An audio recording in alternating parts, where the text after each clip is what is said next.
Pengertian pendekatan pembelajaran menurut Wahyudi 1999, pendekatan pembelajaran adalah cara mengelola kegiatan belajar dan perilaku siswa agar ia dapat aktif dalam melakukan tugas belajar, sehingga bisa memperoleh prestasi belajar secara optimal.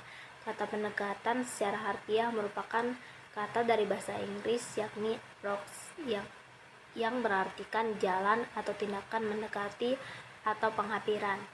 Sedangkan kata pembelajaran sendiri merupakan terjemahan dari kata instruction yang berarti pengajaran atau pembelajaran. Jadi, bisa disimpulkan bahwa pendekatan pembelajaran merupakan cara yang menggambarkan sebagai kerangka umum dari skenario yang digunakan oleh guru dalam mempelajarkan siswa agar bisa mencapai suatu tujuan pembelajaran.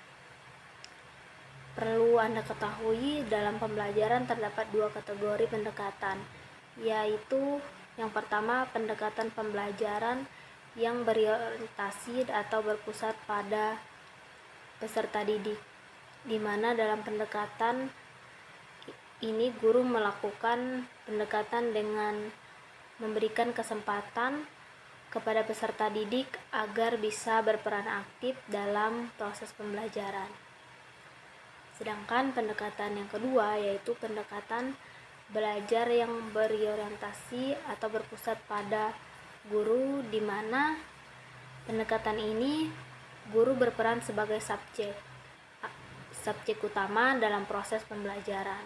Jadi berikut ada tujuan sekaligus fungsi dari pendekatan pembelajaran. Yang pertama yaitu penilaian sekaligus mengevaluasi hasil dari pembelajaran yang telah dicapai. Yang kedua ada sebagai pedoman umum dalam menyusun tahapan-tahapan pada metode pembelajaran yang akan digunakan. Yang ketiga ada menunjukkan garis-garis rujukan dalam perancangan pembelajaran. Yang keempat ada menganalisa masalah-masalah yang terjadi pada saat pembelajaran. Yang kelima ada membantu dalam penilaian dari hasil penelitian dan pengembangan yang telah dilakukan.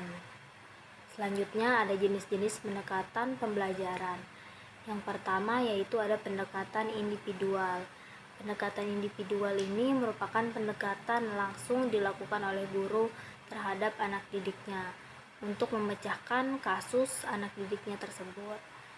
Pendekatan individual juga bisa diartikan dengan suatu pendekatan yang melayani perbedaan perorangan siswa, sedemikian rupa sehingga dengan penerapan pendekatan ini sendiri, individual ini sendiri memungkinkan perkembangannya potensi masing-masing siswa secara optimal. Hal-hal yang perlu dilakukan oleh guru dalam pendekatan individual. Yang pertama yaitu mendengarkan secara simpati dan menanggapi secara positif pada peserta didik, sehingga bisa membuat hubungan saling percaya, membantu peserta didik dengan pendekatan verbal maupun non-verbal. Yang kedua yaitu membantu peserta didik tanpa harus mendominasi atau mengambil alih tugas. Yang ketiga yaitu menerima perasaan peserta didik sebagaimana adanya atau menerima perbedaan dengan penuh perhatian. Yang keempat yaitu menangani peserta didik dengan memberi rasa aman, bantuan, dan penuh perhatian. Ciri-ciri dari pendekatan individual ini sendiri yaitu guru melakukan pendekatan secara pribadi kepada setiap peserta didik dalam kelas dan memberikan kesempatan pada peserta didik untuk bisa lebih aktif, kreatif, dan mandiri dalam belajar. Guru harus lebih peka dalam melihat perbedaan sifat-sifat dari semua peserta didik secara individual. Guru lebih merujuk pada peranan sebagai fasilitas sekaligus pembimbing dalam kelas, agar peserta didik dapat lebih terkontrol mengenai bagaimana dan apa yang mereka pelajari. Selanjutnya yaitu keuntungan pendekatan individual. Yang pertama yaitu memungkinkan peserta didik yang lama agar bisa maju menurut kemampuannya masing-masing.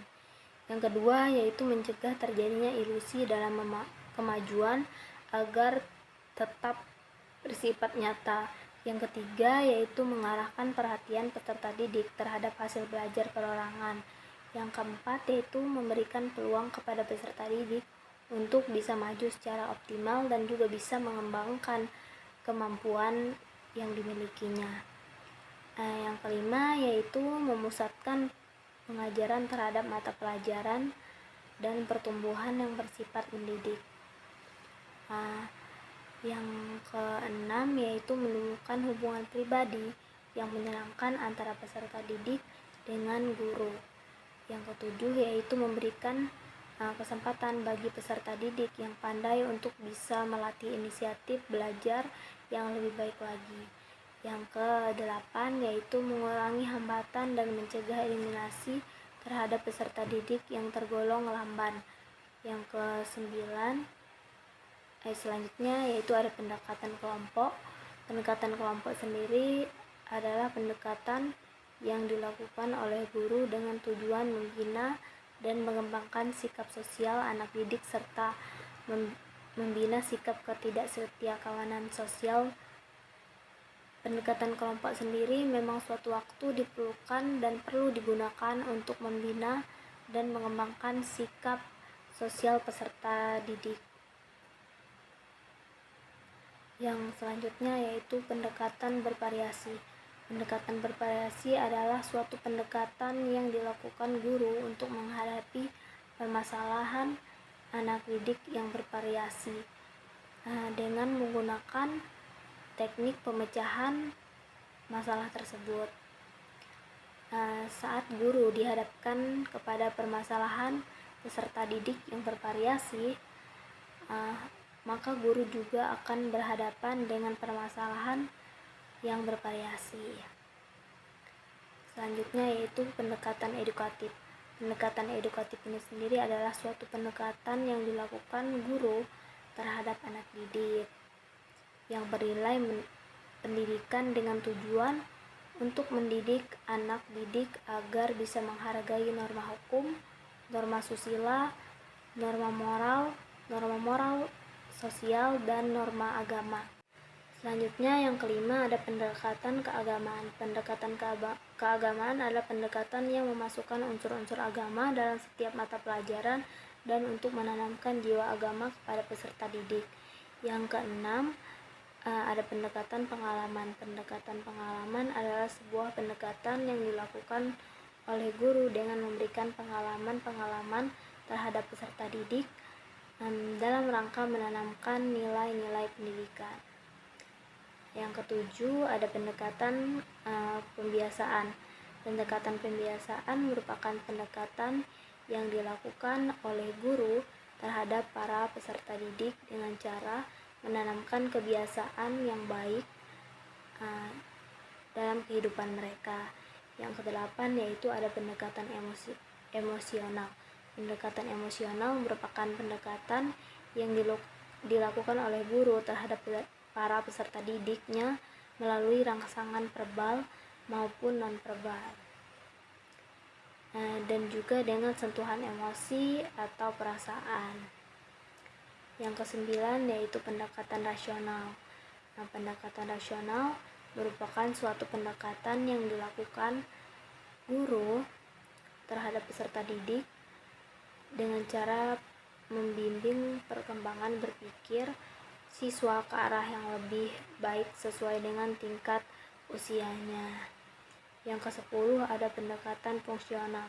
Pendekatan fungsional merupakan pendekatan yang dilakukan oleh guru terhadap peserta didik dengan memberikan nilai guna dari ilmu, sehingga peserta didik dapat memanfaatkan ilmunya dalam kehidupan sehari-hari